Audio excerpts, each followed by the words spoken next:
السلام علیکم، میں ہوں مریم ذیشان. آپ دیکھ رہے ہیں پروگرام تھنک ٹینک. میرے ساتھ موجود ہیں ایاز امیر صاحب، سلمان غنی صاحب، ڈاکٹر حسن عسکری صاحب اور رشید صاحب. ناظرین، وقت بدلا، حالات بدلے اور اس کے ساتھ ساتھ سیاسی حریفوں کے ایک دوسرے سے متعلق خیالات بھی بدل گئے. صدر مملکت عارف الوی سابق صدر آصف علی زرداری کے کردار اور نواز شریف کے بیانیے کو سراہتے ہوئے نظر آئے. اس کے ساتھ ساتھ چیف جسٹس قاضی فائز عیسیٰ سے قوم کی امیدیں وابستہ کرتے ہوئے بھی نظر آئے اور ہم نے یہ بھی دیکھا انہوں نے آگے جانے کے راستے کھلنے چاہیے ایسی بات کی. جب یہ مفاہمت کی بات ہو رہی تھی، مفاہمت کو فروغ دینے کی بات ہو رہی تھی، اسی وقت ہم نے عجب منظر دیکھا مولانا کی رہائش گاہ پر، جہاں پر پی ٹی آئی کا وفد مولانا سے ملاقات کے لیے پہنچا.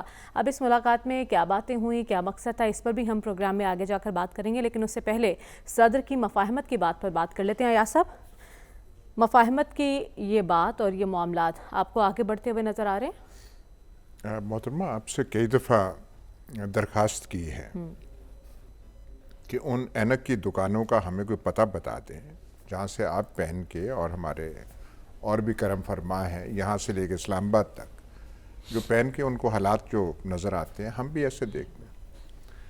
صدر صاحب بیچارے اپنی بیچارگی کی دعائیاں دے رہے ہیں، آپ وہ کہہ رہے ہیں ان کا مفاہمتی کردار. انہوں نے یہاں تک کہہ دیا کہ میں صدر نہ ہوتا تو جیل میں ہوتا شاید، تو سلاخوں کے پیچھے ہوتا. اور باقی بھی انہوں نے باتیں کی ہیں. وہ جو قانون والی بات ہے جو انہوں نے کہا کہ واپس کر دو، ان کی سٹاف نے ان کی بات نہیں مانی. وہ تو چلیں وہاں ثانیہ ہو رہا ہے ایوان صدر میں.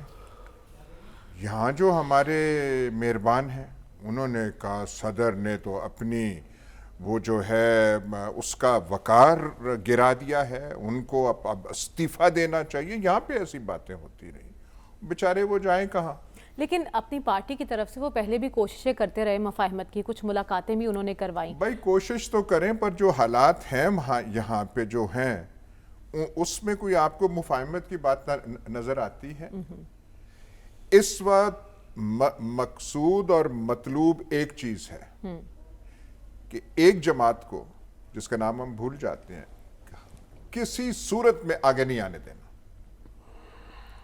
دوسرا، آپ کو یہ کہنا ہے کہ آپ نے بہرحال لیول پلینگ فیلڈ کی باتیں کرتے رہنا ہے. جو کچھ بھی ہو اندر رہیں. ایک پہ چودھری پرویز لائی پہ ایک مقدمہ نہ بنے بلکہ 13واں 14واں بن جائے. کبھی ریمانڈ یہاں ہو رہا ہے، کبھی وہاں ہو رہا ہے. ان کا نام میں میٹافورکلی لے رہا ہوں، اوروں کے ساتھ بھی ایسا ہی ہو رہا ہے. اس میں آپ بتائیں کہ مفاہمت کہاں سے آ گئی؟ جو ڈائنامک ہے وہ یہ ہے، فلانی جماعت فلانے لیڈر کسی صورت میں آگے نہیں آنے دینا. ٹھیک ہے.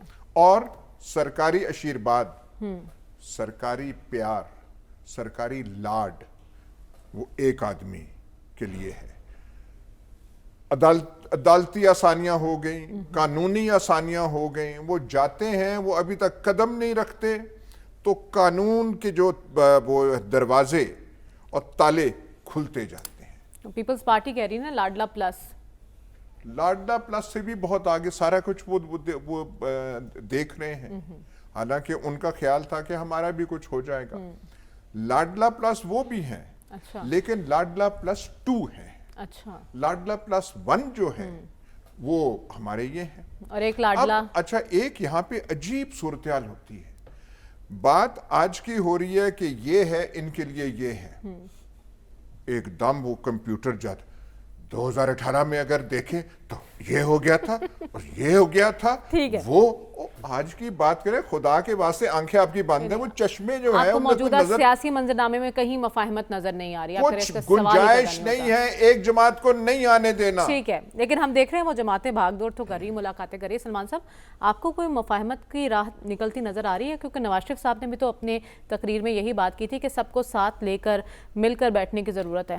ایک تو میں شکریہ ادا کرتا ہوں کہ انہوں نے خود ہی وہ مسئلہ ساتھ ہی حل کر دیا کہ 2018 کا ذکر نہیں کرنا.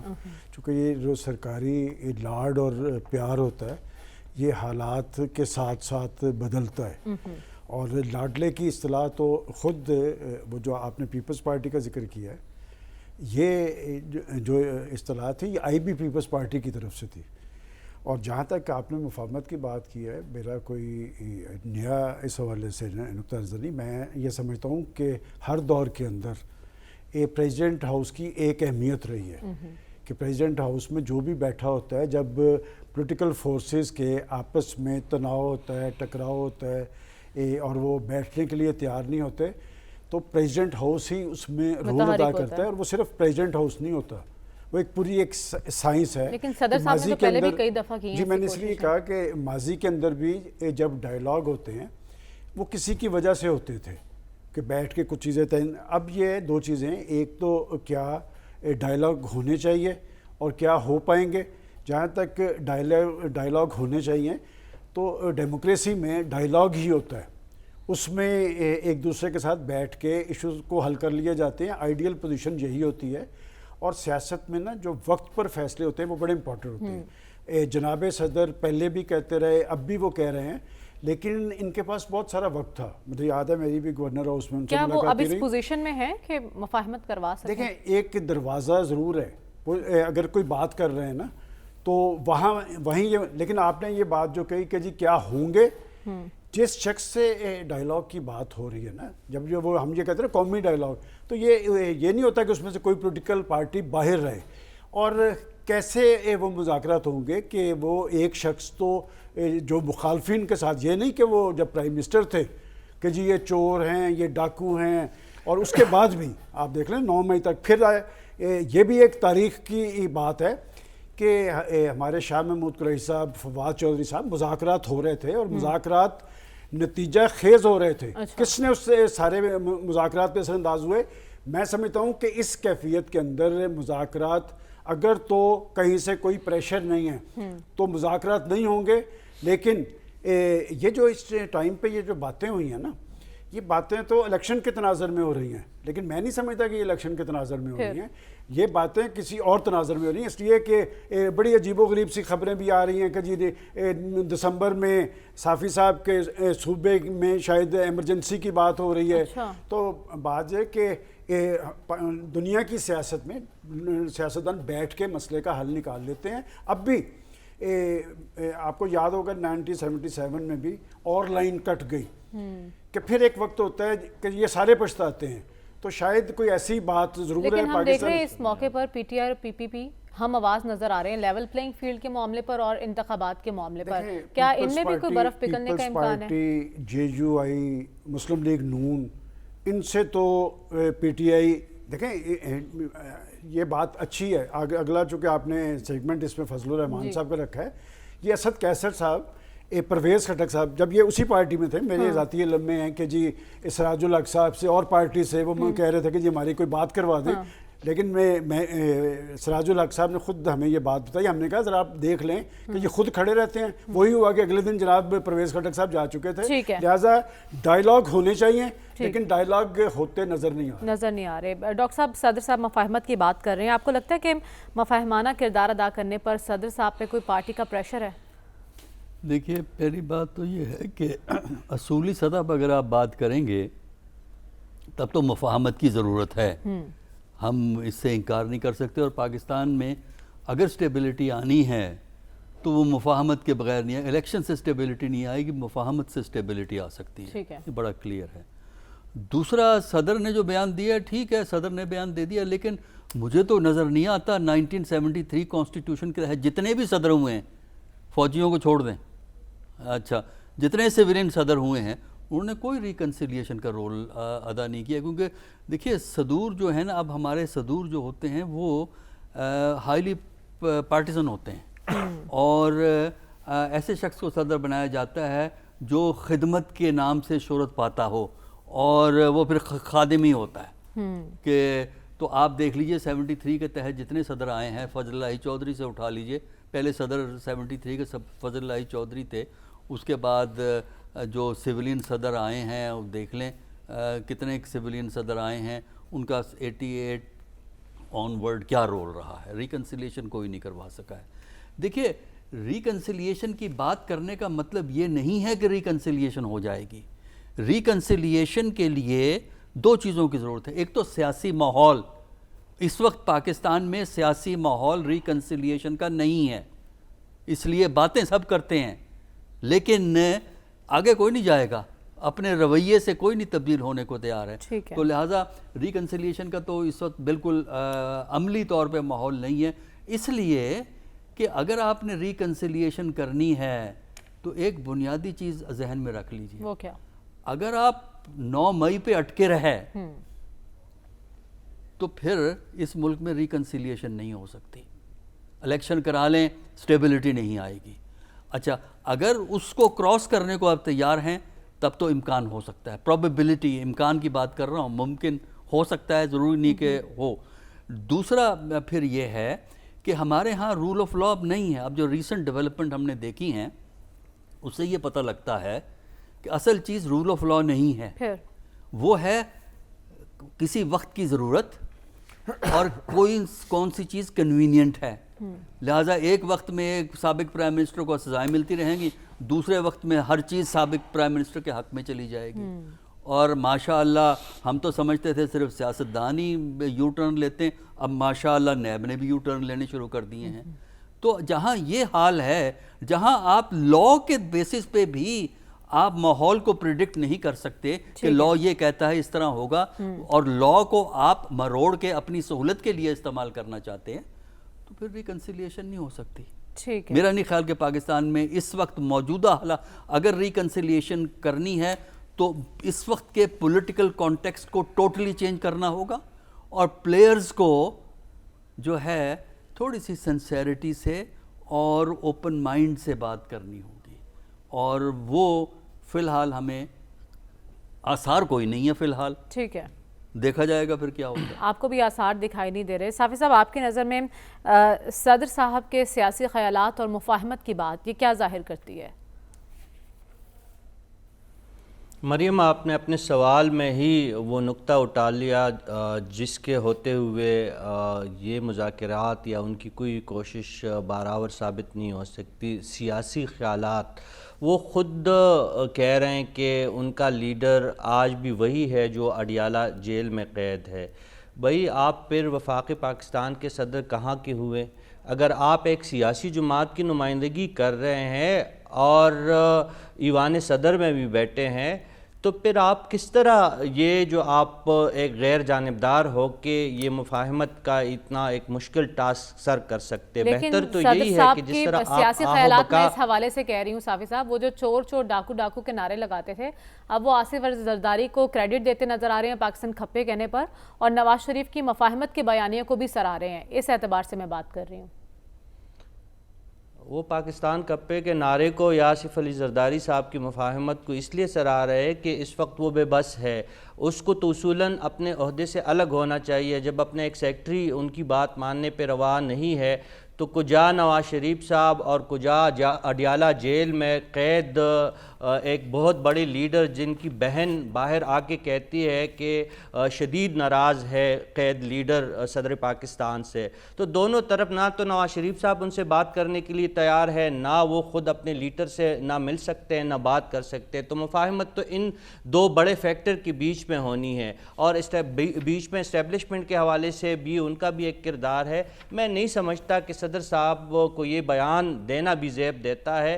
وہ اگر واقعی مفاہمت کروانا چاہتے ہیں اپنی کرسی سے نیچے اترے، وہ حیثیت پاکستان تحریک انصاف کے لیڈر کے وہ میدان میں آئے اور وہ مفاہمت کے عمل کو آگے بڑھائے. اہم بات تو میرے لیے یہ تھی کہ انہوں نے یہ کہا کہ جو پاکستان تحریک انصاف کے جو لوگ پریس کانفرنس کر رہے ہیں یا جو جن کے ایمان بدلے جا رہے ہیں تو یہ نگران حکومت کروا رہی ہے.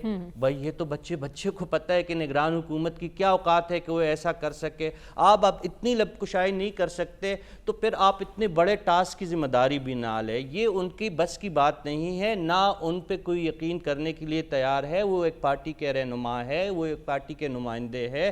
اس نے صدر پاکستان کے عہدے کا غلط استعمال کیا ہے شروع سے لے کر تاحال. وہ اب ریٹائرڈ ہو چکے ہیں لیکن الیکٹورل کالج کے عدم موجود تکمیل نہ ہونے کی وجہ سے وہ سٹل ان پاورز کو انجوائے کر رہے ہیں.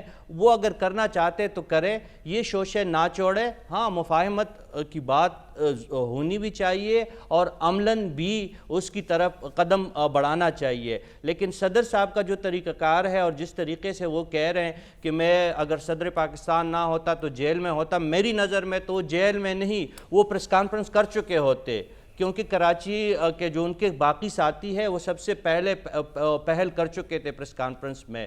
تو صدر صاحب یہ جو ہے اپنی اگر ناراضگی دور کرنے کی وہ کوشش کر رہے ہیں کسی شخصیت کی، تو وہ کسی اور طریقے سے کرے، لوگوں کو ویسے ٹرک کی بتی کے پیچھے نہ لگائے. مفاہمت اگر کرنی ہے تو آواز اڈیالہ سے اور پنڈی سے آواز آئے گی، اور دوسری طرف سے آپ کے لاہور سے آواز آئے گی. جب تک یہ دو بڑے فیکٹر اس بات پہ آمادہ نہیں ہوں گے تو چاہے صدر علوی بات کرے، چاہے اسد قیصر بات کرے، چاہے علی محمد بات کرے، اس پہ کوئی وزن مجھے نظر نہیں آتی. میرے خیال میں یہ ساری باتیں ہیں، فی الحال مفاہمت کی کوئی صورت نہیں ہے. لیکن ہم نے دیکھا کہ جب یہ سلسلہ شروع ہوا تو ایک اہم ملاقات بھی ایاز صاحب مولانا فضل الرحمان سے پی ٹی آئی کے وفد کی ملاقات ہوئی ہے. آسمان بدلتا ہے رنگ کیسے کیسے، وہ جو ڈیزل کی آوازیں لگاتے تھے وہ آج ان کی رہائش گاہ پہنچ کے بات کرنے. کیا مقصد لگتا ہے ان باتوں کا؟ ان کے پتہ نہیں خوش دامن کون ہوتا ہے جی، خوش دامن کی ساس کی پتہ نہیں، یہ چیزیں جو ہے نا، میں معافی بھی چاہوں گا، ایسی تعزیتیں یہ پاکستان میں ہی ہوتی ہیں. آدھا ٹائم ہم یہاں پہ وہ کرتے رہتے، ساس کا ہے وہ ہے. اس ملاقات میں سب سے اہم چیز جو تھی وہ آپ نے دیکھا ہوگا کہ مولانا صاحب کی وہ جو صوفے اور کرسیاں ہیں، مطلب میں تو وہ پہلے بھی دیکھی ہوئی ہیں، یہاں تک مطلب ہمارے سر کے اوپر تک تو مولانا کی ہے. مطلب جو قوم کو اور صحیح طور پہ جو رہبرے شریعت ہوں اور پتہ نہیں رہبرے بہت قسم کے ہوں، تو ایسا ہی مطلب سادگی میں رہنا چاہیے. گھر بھی وہاں پہ یہ ضرور صافی صاحب گئے ہوں گے، اتاتورک ایونیو پہ ہیں جو کہ بہت اچھا ایک علاقہ ہے وہاں پہ.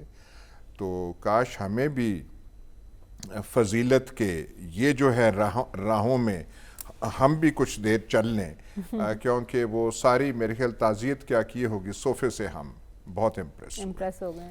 تو اور آپ کیا کر رہے ہیں، دیکھیے بات سنیے.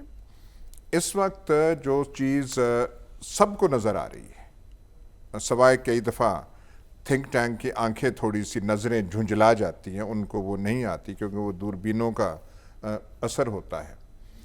نمبر 1 ایجنڈا جو قومی ہے کہ دبا کے رکھنا ہے ایک سائڈ کو، دوسرے کو دوسروں میں ایسی بشارتیں نظر آ رہی ہیں اور ایسے ان پہ تاج اور ٹوپیاں پہنائی جا رہی ہیں کہ نون لیگ والے بھی بیچارے ششد ہیں، حیران ہیں.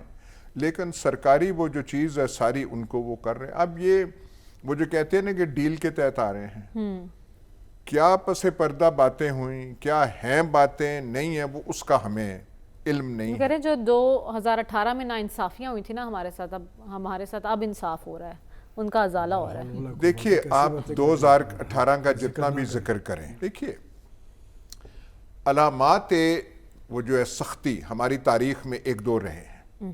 ہم محاورتاً کہا کرتے تھے نواب کالا باغ ایسے تھے، اور واقعی بڑے وہ سخت قسم کے ایڈمنسٹریٹر تھے کہ جی ان کے سامنے کوئی چیری بھی پر نہیں مار سکتی. نمبر 2 پہ کافی نیچے وہ آئے تھے ملک غلام مصطفیٰ خان کہ جی بڑے دبنگ گورنر تھے، یہ تھے وہ تھے. ان کے زمانے میں بھی، نواب کالا باغ کے زمانے میں بھی یہ کچھ نہ ہو، یہ روایات نہ قائم ہوئی جو ہمارے سامنے ہیں. ان میں ڈیٹیلز میں جانے کی ضرورت نہیں ہے. ریل چیز تو یہ ہے. دیکھیں نا، آپ نے اپنے سیاسی مقاصد حاصل کرنے، آپ کی ترجیحات ہیں جو بھی ہوں، ضیاء اللہ کی اپنی ترجیحات تھیں، مشرف کی اپنی ترجیحات تھیں، کسی اور کی اپنی ہوں گی، ٹھیک ہے.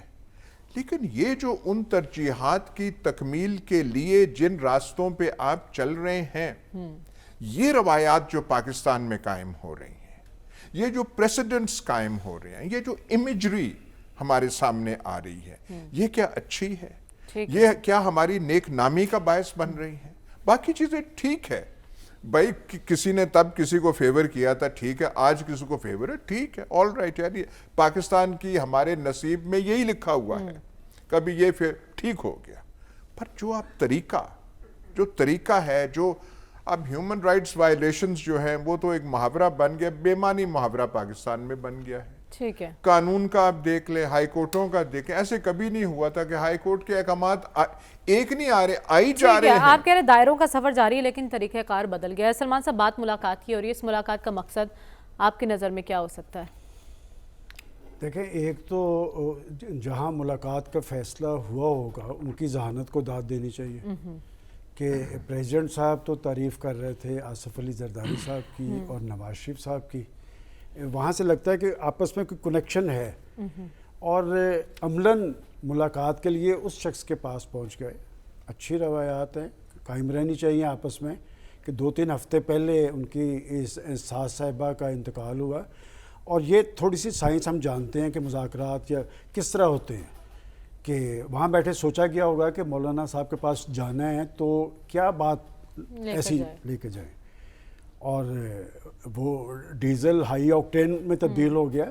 بات ہے کہ مولانا فضل الرحمان کی جتنی تذلیل پاکستان میں پی ٹی آئی کی لیڈرشپ نے کی ہے اتنی ماضی کے اندر کسی پولیٹیشین کی نہیں ہوئی. اور انہوں نے ان کا انتخاب اس لیے کیا کہ انہیں پتہ ہے کہ جو مین رکاوٹ ہوگی نا وہ مولانا فضل الرحمان ہوں گے. جو کچھ بیہیویئر ان کے ساتھ ان کی لیڈرشپ نے اپنایا ہے, اس لیے کہ ان کی لیڈرشپ, دیکھیں یہ باتیں کرتے ہم اچھے نہیں لگتے, یہ واحد پولیٹیشین ہے وہ پاکستان میں اپنی ذات میں ایک انجمن ہے. وہ سمجھتا ہے کہ میں ان کے ساتھ کا نہیں ہوں, میں اوپر سے کوئی نرالی چیز پاکستان میں اتری تھی. لیکن ان کی منظوری سے ملاقات ہوئی ہے. کن کی؟ چیئرمین تحریک انصاف. آپ کو شاید میں اس لیے کہہ رہا ہوں کہ وہ ماضی کا جب ہم ذکر کرتے ہیں نا, کہ اس سے پہلے بھی کئی دفعہ یہ شاہ محمود نے نہیں کہا کہ اس کی انسلٹ نہیں ہوئی, کہ جب اسے مذاکرات کے لیے بھیجا اس نے آ کے کہا کہ 3 نکات پہ اتفاق رائے ہو گیا ہے, لیکن ان کی لیڈرشپ نے کہا کہ نہیں 15 تاریخ تک اسمبلیاں ٹوٹے گی. صحیح, یہ کوئی سیاسی طرز عمل نہیں ہے. انہوں نے فضل الرحمان کا انتخاب اس لیے کیا کہ فضل الرحمان ہی بڑی رکاوٹ ثابت ہو سکتے ہیں, اور فضل الرحمان صاحب نے پھر پولیٹیکل بیہیویئر استعمال کیا, بٹھایا انہیں, نماز تک ان کے پیچھے انہوں نے ادا کیا ہے. یہ ایک آئیڈیل ماحول ہے, سیاستدان ایک دوسرے کے ساتھ. مجھے یاد پڑتا ہے نوابزادہ نصر اللہ خان صاحب کے حوالے سے, پاکستان مسلم لیگ نون کے ایک لیڈر نے کوئی بدتمیزی کی ایوان میں, اور چودھری شجاعت صاحب ان کے گھر پہنچ گئے, وہ نون کا حصہ تھے. تو میں ان کے پاس سے نکل کے اپنے آفس آیا, تو میں پھر واپس پہنچا, میں نے کہا نواب صاحب چودھری شجاعت صاحب کیوں آئے تھے؟ وہ کہنے نہیں یار معافی منگنے واسطے آیا, ایسے کہ غلطی ہو گئی. اس طرح کے لوگ ہوتے تھے پارٹیز کے اندر, وہ معذرتیں بھی کر لیتے تھے, معافیاں بھی مانگ لیتے تھے. دیکھیں میں پھر وہ بات کہوں گا کہ آج کی صورتحال کے اندر سب سے آئیڈیل بات یہ ہے کہ پولیٹیشینز بیٹھ کے انتخابات کے حوالے سے اور آنے والی سیاست کے حوالے سے کچھ چیزیں طے کر لیں. اور بدقسمتی, دیکھیں ہم چاروں کی رائے ایک ہی ہے نا, کہ یہ ہوتے نظر نہیں آ رہا ہے. یہاں تک کہ یہ کیفیت کیوں کر طاری ہوئی. اور دوسری یہ جو بات کہی گئی ہے نا کہ 2018 میں حالات ایسے نہیں تھے, یہ بات درست ہے. اور یہ کہا گیا جی 9 مئی کا ذکر نہیں ہونا چاہیے. دیکھیں ماضی کے اندر اس لیے نہیں ہوا ہوتا تھا کہ اس طرح کا واقعہ نہیں ہوا. یہ پاکستان کی سیاسی تاریخ کا ایک سیاہ باب ہے جو رقم کیا ہے. اور مجھے کل ان کے ایک ذمہ دار نے کہا کہ نہیں ہم ٹریپ ہو گئے تھے. بھائی آپ کیوں ٹریپ ہوئے تھے؟ آپ پولیٹیکل پارٹیز تھے. شفقت محمود تو نہیں ٹریپ ہوا, وہ پنجاب تحریک انصاف کا صدر رہا ہے, اس کی آپ آڈیو کال سن لیں کہ میں اپنے گھر جا رہا ہوں, اس توڑ پھوڑ میں ہم نے نہیں شامل ہونا. بھائی لوگ ان کے اندر موجود تھے. تو بات یہ کہ یہ 9 مئی کو ہم کتنا بھی جھٹلانے کی کوشش کریں, یہ ایک ریئلٹی اور یہ ساری زندگی کے لیے, میں نے پہلے بھی کہتا ہوں, اس میں ایک پارٹی نہیں ڈیمیج ہوئی, اس میں پاکستان کی پولیٹکس ڈیمیج ہوئی ہے, پاکستان کے پولیٹیشینز ڈیمیج ہوئے. سارے دفاعی محاذ پہ کھڑے ہیں, سارے دفاعی محاذ پہ آ گئے. تو لہٰذا اگر فضل الرحمان صاحب کے پاس وہ گئے ہیں تو یہ ان کے درمیان کچھ چیزیں طے ہوئی ہیں. اچھی بات ہے کہ اور لوگوں شہباز شریف کے پاس بھی جانا چاہیے, نواز شریف صاحب کو بھی پیش رفت کرنی چاہیے. میں آپ کو مستقبل میں ایسی کوئی ملاقات لگ رہی ہے آپ کو جو پی ٹی آئی وفد کی نواز شریف صاحب نے ایک بات کی ہے اور پیپلز پارٹی کتنے بیانات دے رہی ہے, انہوں نے جواباً کہا جی کہ پیپلز پارٹی کے حوالے سے ہم رد عمل نہیں دیں گے. یہ ایٹیچیوڈ ہونا چاہیے. دیکھیں بات ہے کہ جب تک پولیٹیشینز آپس میں ایک دوسرے کا احترام نہیں کریں گے, پی ٹی آئی کے لیے بھی ان کا یہی طرز عمل ہوگا نون لیگ کا. بات یہ کہ شہباز شریف نے ایوان کے فلور پہ کہا تھا کہ میں ہاتھ بڑھاتا ہوں. کس نے ہاتھ جھٹکا تھا؟ اس کا تھا. میں اس لیے کہہ رہا ہوں یہ ایک ایٹیچیوڈ ہوتا ہے. دیکھیں شجاعت حسین صاحب کے بارے میں ہمیشہ یہ بات کہتا ہوں کہ پاکستان کے تمام پولیٹیشین اس وقت جب نون لیگ سے بھی مخالفت تھی ایک ٹیلی فون کال کے فاصلے پہ ٹھیک تھے, ہے. جس کو ٹیلی فون کرتے تھے وہ ٹیلی فون اٹینڈ کرتا تھا اس کا. ٹھیک ہے. کاش ہمارے پاس ایسے سیاستدان ہوں. ڈاکٹر صاحب آپ کی نظر میں مولانا فضل الرحمان کی پی ٹی آئی وفد کے ساتھ ملاقات مثبت پیش رفت ہے؟ دیکھیے بہت سے لوگ خواہش مند تو ہیں کہ کسی طریقے سے جو سیاست میں ایک تناؤ ہے اور جو سیاست میں اس وقت ایک بے ہنگم سا ماحول ہے اس کو منظم طریقے سے آگے کی طرف بڑھایا جائے اور باہمی تعاون میں اضافہ کیا جائے تاکہ جو ہے جو اصل چیلنجز ہیں اکنامک چیلنجز ہیں ان کا مقابلہ کیا جا سکے. یہ خواہش تو ہے, اسی خواہش کے تحت یہ جو ہے ملاقات ہوئی ہے. لیکن بات یہ ہے کہ جیسا پہلے کہا گیا ہے کہ جب تک آپ اوور آل ماحول کو نہیں تبدیل کرتے اس وقت تک یہ ممکن نہیں ہے, اور اس میں اسٹیبلشمنٹ کی خواہش کا بھی تعلق ہے. پاکستان کی پولیٹکس میں کچھ ریئلٹیز کو ایکسیپٹ کر لینا چاہیے, اور یہ چیزیں بڑی اہم ہوتی ہیں ریکنسیلیشن کے لیے کہ اوور آل جو پلیئرز ہیں وہ اپنا فیوچر کس طرح دیکھ رہے ہیں. اس وقت پی ایم ایل این اپنا فیوچر برائٹ دیکھ رہی ہے, جو دیکھ رہی ہے, جو برائٹ دیکھ رہی ہے, جو آپ نے کہا وہ ریکنسیلیشن کے ذریعے نہیں دیکھ رہی, وہ ریکنسیلیشن کہیں اور ہو رہی ہے, وہ ادھر دیکھ رہے ہیں اور وہ اپنے آپ کو ایک سبسٹیٹیوشن کے طور پہ پیش کر رہے ہیں کہ ایک لیڈر کی مشکلات ہیں, پی پی پی کا پتہ نہیں ہے پنجاب میں کتنی سپورٹ ہے, تو یہ پارٹی اب اپنے آپ کو ایک متبادل کے طور پر پیش کر رہی ہے کہ ہم جو ہے ہماری سپورٹ بھی موجود ہے اور ہم جو ہے متبادل کے طور پہ آئیں گے. تو یہی ہے کہ آپ اپنے آپ کو آفر کر رہے ہیں کہ سلیکٹ کر لیا جائے.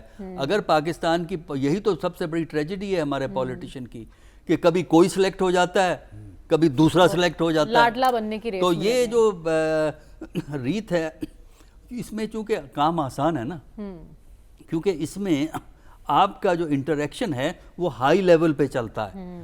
اگر آپ نے عوام کے زور پہ آنا ہے تو وہ کافی مشکل کام ہوتا ہے. اس میں آپ کو عوام کے مسائل حل کرنے ہوتے ہیں, عوام کی مشکلات کا عملی حل دینا ہوتا ہے. وہ کوئی اتنا آسان کام نہیں ہے پاکستان کے اندر جس کی اقتصادیات کا جو حال ہے وہ حال ہے. پھر ہمارے ہاں جو یہ رواج ہو گیا ہے نا کہ گورنمنٹ سے اپنے فائدے کس طرح لیے جائیں, یہ جو ہمارے بہت سے ایلیٹ, سب نہیں, کچھ ایسے ہیں جنہوں نے پیسہ بنایا ہے پالیٹکس سے اور اب بھی بنتا ہے پیسہ. ہم آپ کو طریقے بتا سکتے ہیں کہ پیسہ کس طرح بنتا ہے. تو یہ جہاں یہ طریقہ ہو کہ آپ نے اپنا فائدہ دیکھنا ہے, پیسہ بنانا ہے, حیثیت بنانی ہے, سبسٹیٹیوشن کرنی ہے, تو پھر پاکستان کی پالیٹکس جو ہے وہ پالیٹکس جمہوری نہیں ہوگی. مفادات کے ساتھ ہوگی تو پھر ملک تو ایسے آگے نہیں بڑھ سکتا. صاحب آپ کی نظر میں اس ملاقات کو آپ کس انداز سے دیکھ رہے ہیں کہ مستقبل میں کوئی انتخابی اتحاد بھی بن سکتا ہے؟ دیکھیے مریم, ایک تو پشتون سوسائٹی کا ایک روایت ہے کہ اس قسم کے جو فاتح ہے اور اس قسم کا ملنا جلنا غمی خوشی کے موقع پر سیاسی اختلافات سے بالاتر ہو کر معمول کی بات ہے. میرے لیے کوئی غیر معمولی بات نہیں ہے, اور ویسے بھی مولانا صاحب کا مزاج جو ہے وہ بہت ہی لچکدار ہے. اگر عمران خان صاحب بھی کل مولانا صاحب کے پاس جانا چاہیں گے تو شاید وہ ان کو بھی نہ روکے. مفاہمت ان کے ساتھ کرتے ہیں یا نہیں کرتے, ان کی اپنی ایک سیاسی سوچ ہے, لیکن میں ان ملاقاتوں کو اچھا سمجھتا ہوں. صدر پاکستان کا جو اعلان تھا یا جو ان کی جو کوشش یا خواہش ہے اس سے زیادہ ریلیونٹ چیزیں مجھے یہ لگتی ہے. علی محمد خان جو ہے کئی مرتبہ جیل سے ہو کے آئے ہیں. اسد قیصر صاحب جو ہے ان کے خلاف بلینکٹ ضمانت جو ہے وہ منسوخ ہو چکی ہے عنقریب. ان کی گرفتاری کے خدشات ہیں. ان کے پہلو میں جو صبغت اللہ MNA دیر سے بیٹھے تھے ان کو بھی خدشات درپیش ہے. جو ان کے ساتھ فضل حکیم تھے سوات سے XMNA, ان کے لیے بھی مسئلے مسائل ہے. جیل یاترا کر چکے ہیں, لیکن اس کے باوجود ان کے ملنے کو میں ایک اچھا یو ٹرن سمجھتا ہوں. اگر پاکستان تحریک انصاف کی بچی ہوئی قیادت یہ سمجھتی ہے کہ سیاست دینگا مشتی لوفری ریڈ لائنیں کھینچنے ایک دوسرے کے خلاف بد زبانی استعمال کرنے کا نام ہے, تو اس سے وہ اب اگر وہ رجوع کر رہے ہیں تو میرے خیال میں ایک اچھی روایت ہے. سیاست افہام و تفہیم کا نام ہے. اس کے بغیر آگے نہیں بڑھ سکتے. اور ماضی میں جو ایک شخص کہتا رہا ہے کہ میں ان لوگوں سے بات نہیں کروں گا, سیاسی افہام و تفہیم پہ ان کو یقین نہیں تھا, تو ایسی ذہنیت جو ہے وہ فاشسٹ ذہنیت کی عکاسی ہے.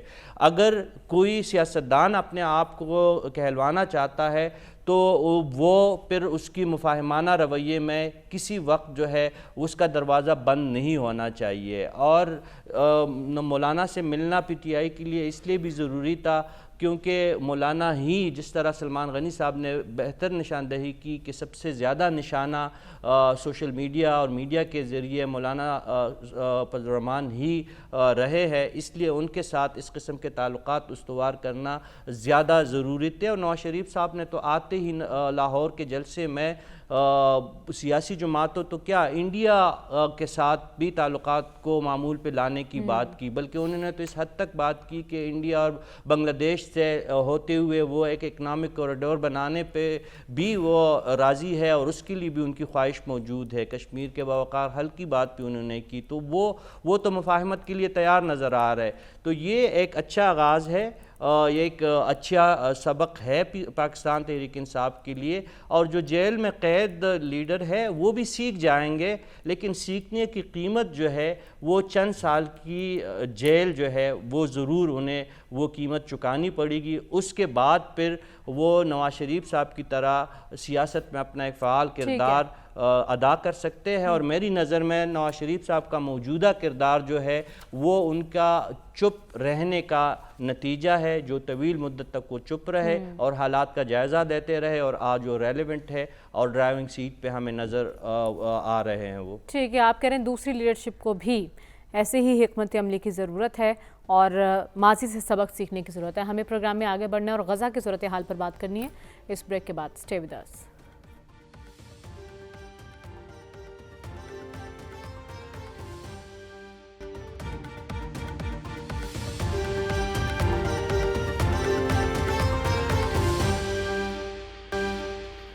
ویلکم بیک ناظرین. 20 روز تقریباً گزر چکے ہیں, ہزاروں فلسطینیوں کی شہادت کا سلسلہ جاری ہے. زندگی وہاں سسک رہی ہے, لیکن ایسے میں اسرائیل کی بدماشی بھی جاری ہے. ایاز صاحب, کیا وجہ ہے؟ عالمی طاقتیں بے بس ہیں اس معاملے پر یا اپنے مفادات کی تابع ہیں؟ نہیں, عالمی طاقتیں بے بس نہیں ہیں. عالمی طاقتیں جو ہیں, جو ویسٹرن پاورز ہیں, اسپیشلی جو ایک واحد سپر پاور ہے, وہ بالکل اسرائیل کے ساتھ ہے. اور اسرائیل جو کر رہا ہے یک طرفہ کر رہا ہے, اور مکمل بیکنگ ویسٹرن پاورز کی ہے, برطانیہ کی ہے, امریکہ کی ہے. لیکن اب سچی آپ پوچھیں تو اب دل دکھنے لگا ہے, دہل جاتا ہے وہ مناظر دیکھ کے. اس لیے دکھنے لگا ہے کہ ہم جو باتیں کرنے والے ہیں, ہم صرف باتیں کرنے والے ہیں اور ہم کچھ کر نہیں سکتے.